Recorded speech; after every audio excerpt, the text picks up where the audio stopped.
क्या आपने कभी सोचा कि जिस भाई के साथ आपने बचपन की हर शरारत, हर सपना साझा किया, वह एक दिन आपसे इतना दूर हो जाएगा कि सालों तक बात भी ना हो। यह कहानी हर उस भाई के लिए है जो अपने रिश्ते को बचाना चाहता है। पूरा पढ़ें और जानें कि आखिर क्यों भाइयों का रिश्ता सबसे अनमोल है। दोस्तों नमस्ते, आप सभी का स्वागत है हमारे चैनल रवि मामा पर। आज हम एक ऐसी कहानी लेकर आए हैं जो आपके दिल को छू लेगी। ये कहानी है दो भाइयों की, जिनका रिश्ता इतना गहरा था कि दुनिया की कोई ताकत उन्हें अलग नहीं कर सकती थी। लेकिन फिर ऐसा क्या हुआ कि उनके बीच की वह अनमोल डोर टूट गई। अगर आप भी अपने भाई के साथ अपने रिश्ते को और मजबूत करना चाहते हैं तो इस कहानी को अंत तक जरूर पढ़ें। और हाँ, अगर आपको हमारी कहानी पसंद आए तो रवि मामा चैनल को लाइक और सब्सक्राइब करना ना भूलें। बेल आइकन दबाइए ताकि आपको हमारी हर नई कहानी का नोटिफिकेशन मिले। ये कहानी है दो भाइयों की, राहुल और रोहन। राहुल बड़ा भाई था, उम्र में 4 साल बड़ा, और रोहन उसका छोटा भाई। दोनों भाइयों का रिश्ता ऐसा था कि गांव के लोग कहते, राहुल और रोहन के बिना तो ये गांव अधूरा है। बचपन से ही दोनों एक दूसरे के लिए जान छिड़कते थे। राहुल को अगर कोई खिलौना मिलता तो वह पहले रोहन को देता, और रोहन वह अपने बड़े भाई को भगवान की तरह मानता था। स्कूल में अगर कोई रोहन को तंग करता तो राहुल तुरंत उसकी ढाल बनकर खड़ा हो जाता, और राहुल को अगर कोई मुसीबत आती तो रोहन अपनी छोटी सी उम्र में भी उसका साथ देने के लिए तैयार रहता। दोनों भाई एक दूसरे के बिना अधूरे थे। गांव के मेले में साथ घूमना, नदी किनारे मछली पकड़ना, रात को छत पर लेटकर तारों को गिनना, उनके हर पल में एक दूसरे का साथ था। लेकिन जैसे जैसे समय बीता, जिंदगी ने उनके रास्ते बदल दिए। राहुल की शादी हुई अनीता से, और कुछ साल बाद रोहन की शादी हुई राधिका से।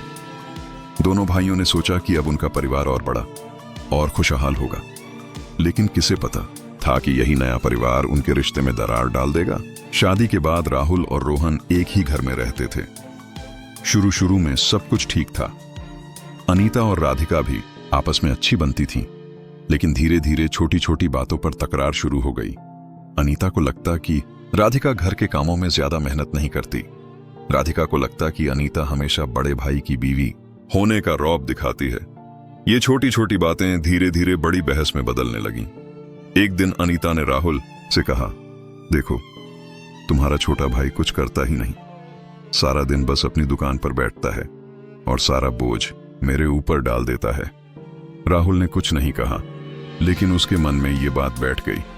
उधर राधिका ने रोहन से शिकायत की, तुम्हारा बड़ा भाई कुछ कमाता ही नहीं, सारा पैसा तो तुम्हारी दुकान से आता है। फिर भी अनीता हमेशा हमें ताने मारती है। रोहन भी चुप रहा, लेकिन उसके दिल में भी एक कसक पैदा हो गई। दोस्तों, क्या आपने भी कभी अपने परिवार में ऐसी गलतफहमियां देखी हैं? अगर हाँ, तो हमें कमेंट में जरूर बताएं। और अगर आप चाहते हैं कि ऐसी प्रेरणादायक कहानियां आपके पास सबसे पहले पहुंचें तो रवि मामा चैनल को अभी सब्सक्राइब करें, लाइक और शेयर करना ना भूलें, क्योंकि आपका एक लाइक हमारी मेहनत को और बढ़ावा देता है। धीरे धीरे दोनों भाइयों के बीच बातचीत कम होने लगी। पहले जहां राहुल और रोहन हर शाम साथ बैठकर चाय पीते थे, अब वह समय भी खत्म हो गया। अनीता और राधिका की छोटी छोटी बातें अब बड़ी लड़ाइयों में बदलने लगीं। एक दिन अनीता ने गुस्से में राहुल से कहा, तुम्हारा भाई और उसकी बीवी सिर्फ हमारे पीछे पड़े रहते हैं, हमें अलग हो जाना चाहिए। राहुल को यह बात बुरी लगी, लेकिन वह अनीता को नाराज नहीं करना चाहता था। उधर राधिका ने भी रोहन को उकसाया, अगर तुम अपने बड़े भाई के साथ रहोगे तो हमारा भविष्य कभी नहीं बनेगा, हमें अपना अलग घर बसाना चाहिए। राहुल और रोहन, जो कभी एक दूसरे के बिना जी नहीं सकते थे, अब एक दूसरे से दूरी बनाने लगे। एक दिन दोनों भाइयों में इतनी बड़ी लड़ाई हुई कि उन्होंने घर बांट लिया। राहुल अपने परिवार के साथ गांव के एक छोर पर चला गया, और रोहन ने दूसरी तरफ अपना घर बना लिया। गांव वालों को यह देखकर दुख हुआ, लेकिन कोई कुछ कर नहीं सका। समय बीतता गया। राहुल और रोहन के बीच अब न बात होती थी, न मुलाकात। उनके बच्चे भी एक दूसरे से अनजान हो गए। गांव के लोग कभी कभी राहुल को रोहन की बात करते सुनते, तो कभी रोहन को राहुल की याद में उदास देखते। लेकिन दोनों भाइयों के दिलों में अब इतना जहर भर चुका था कि कोई भी पहल करने को तैयार नहीं था। एक दिन गांव में एक बड़ा मेला लगा। राहुल और रोहन दोनों अपने अपने परिवार के साथ मेले में आए। उनकी नजरें मिलीं, लेकिन दोनों ने मुंह फेर लिया। उनके बच्चे एक दूसरे को देखकर हंस रहे थे, लेकिन अनीता और राधिका ने अपने अपने बच्चों को अपने पास खींच लिया। उस दिन गांव के एक बुजुर्ग ने दोनों भाइयों को एक साथ देखा और उनके पास आकर बोले, बेटा, ये रिश्ता तुम्हारा खून का रिश्ता है, इसे मत तोड़ो। जो बीवियां आज तुम्हें एक दूसरे से अलग कर रही हैं, वे कल तुम्हारे साथ नहीं होंगी, लेकिन तुम्हारा भाई हमेशा तुम्हारा साथ देगा। दोस्तों, क्या आप भी मानते हैं कि भाई का रिश्ता दुनिया में सबसे अनमोल है? अगर हाँ, तो इस कहानी को अपने भाई के साथ शेयर करें और हमें बताएं कि आप अपने भाई के साथ अपने रिश्ते को कैसे मजबूत रखते हैं। रवि मामा चैनल को लाइक और सब्सक्राइब करें ताकि हम आपके लिए ऐसी ही दिल छू लेने वाली कहानियां लाते रहें। बुजुर्ग की बात दोनों भाइयों के दिल को छू गई। उस रात राहुल और रोहन दोनों अपने अपने घरों में सो नहीं पाए। उन्हें अपने बचपन की बातें याद आने लगीं। राहुल को याद आया कि कैसे रोहन ने एक बार उसकी पढ़ाई के लिए अपनी साइकिल बेच दी थी, और रोहन को याद आया कि कैसे राहुल ने उसे बचपन में एक बार नदी में डूबने से बचाया था। अगले दिन राहुल ने हिम्मत जुटाई और रोहन के घर गया।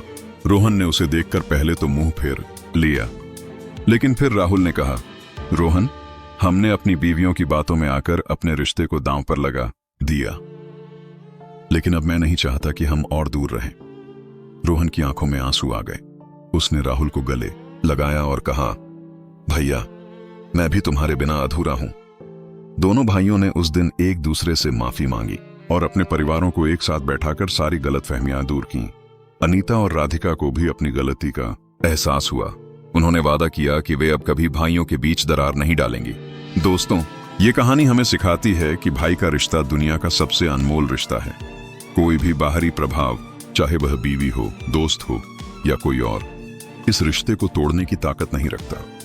बस जरूरत है तो आपसी समझ और विश्वास की। अगर आपके भाई के साथ कभी कोई गलतफहमी हो तो उसे बातचीत से सुलझाए, अपने अहंग को बीच में न लाएं, क्योंकि जो आपका भाई आपके लिए कर सकता है वह दुनिया में कोई और नहीं कर सकता। दोस्तों, अगर आपको यह कहानी पसंद आई तो इसे अपने भाई, दोस्तों और परिवार के साथ शेयर करें। रवि मामा चैनल को लाइक, सब्सक्राइब और शेयर करें ताकि हम आपके लिए ऐसी ही प्रेरणादायक कहानियां लाते रहें। आपका एक लाइक और सब्सक्राइब हमारे लिए बहुत मायने रखता है, तो अभी रवि मामा को सब्सक्राइब करें एंड बेल आइकन दबाएं।